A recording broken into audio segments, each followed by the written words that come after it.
I left my husband on a Wednesday, not a dramatic Wednesday, not a Wednesday with yelling or lawyers or tears on the front porch, a Wednesday where he was eating cereal at the kitchen table, the same cereal he'd eaten for 30 years, and I looked at him and I felt nothing, and I thought that meant something was wrong with him.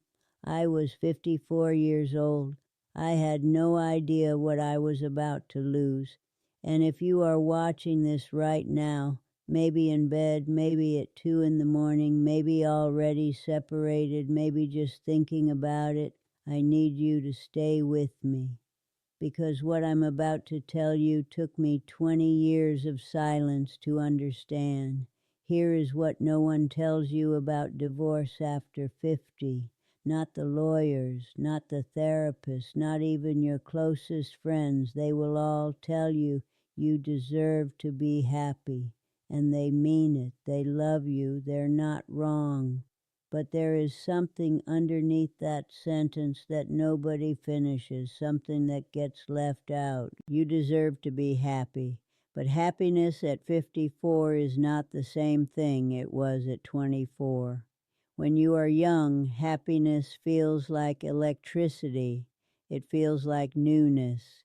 It feels like the first time someone looks at you like you are the most important thing in the room. That feeling, that rush, your brain is designed to chase it. It is biological. It is not love.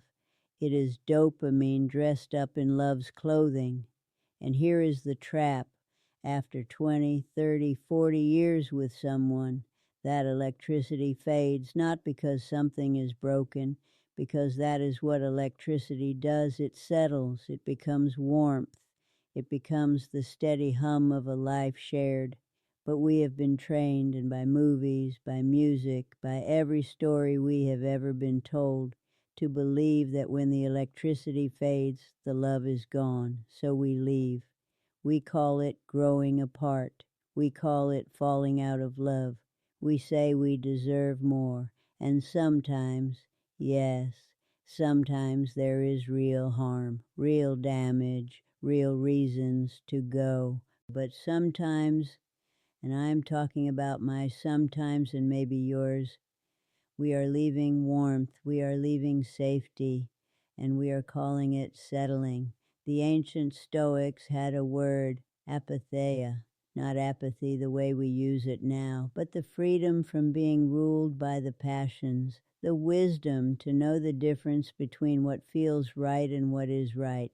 I did not have that wisdom, not at 54. I want to tell you the exact moment I understood what I had done. It was 4 years after the divorce. I was sitting in a hospital waiting room, nothing dramatic, a routine procedure, nothing life-threatening.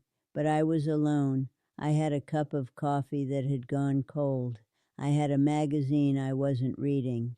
And I realized there was no one I could call, not in the real way, not in the way where someone drops everything. Not in the way where someone already knows your whole history, knows your fears, knows exactly which joke to make to cut through the silence. My ex-husband would have been there. Without being asked, he would have already been there. He wasn't a perfect man. Lord, he wasn't perfect. He forgot anniversaries. He watched too much television. He could be stubborn in ways that made me want to scream.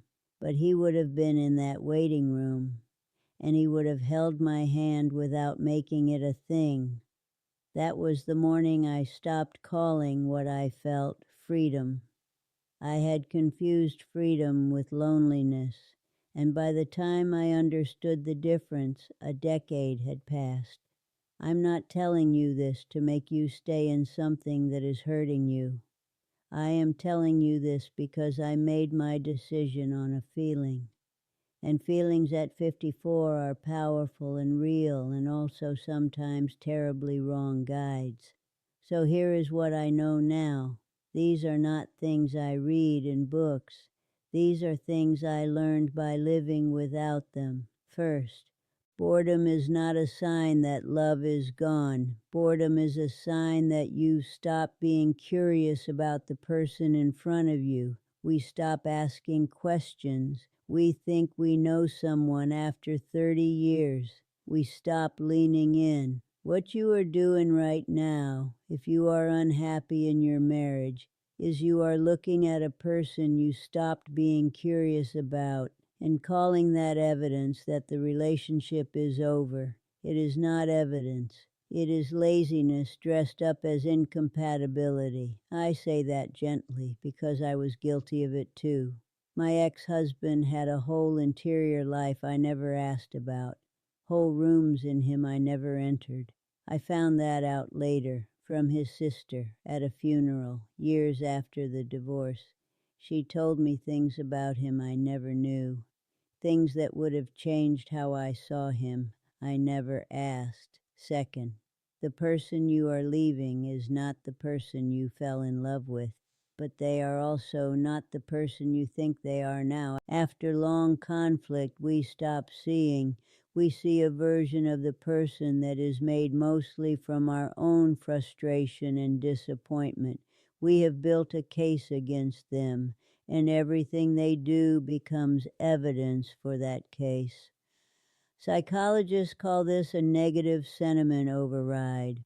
Dr. John Gottman spent 40 years studying marriages. He found that couples in distress interpret even neutral actions, a partner saying hello, a partner making dinner, as negative. You're no longer seeing your spouse, you're seeing a story you wrote about your spouse, and you're about to make a permanent decision based on a story. Third, divorce does not end the relationship. It changes its shape. You will think about them. You will dream about them.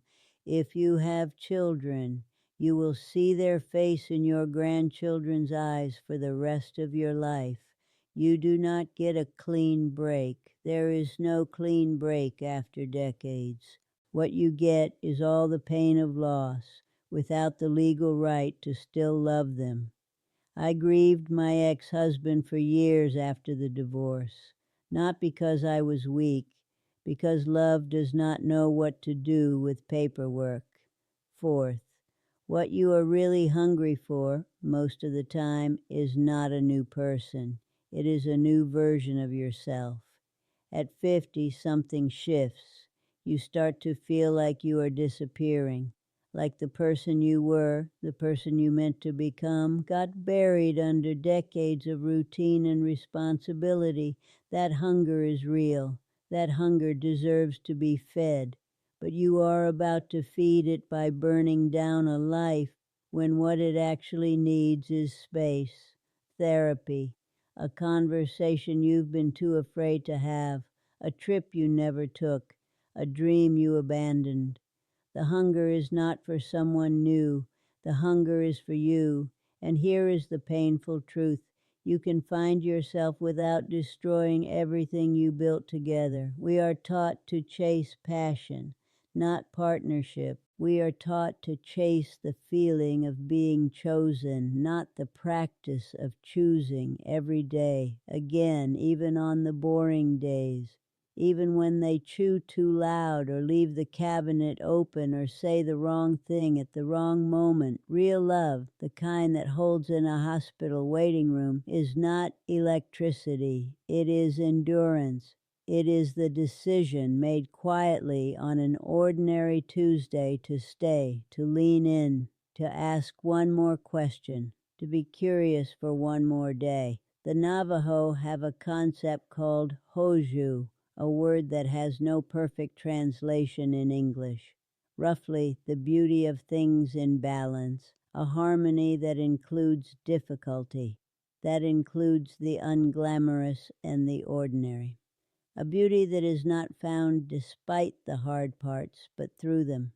What I chased after my divorce was excitement. What I needed was hoju, balance, the ordinary beauty of a shared life. I chose sparks. I should have chosen the warmth. I am going to tell you something I have never said out loud. 2 years before he passed, My ex-husband and I had started talking again, slowly, carefully, the way you approach something you're afraid to break.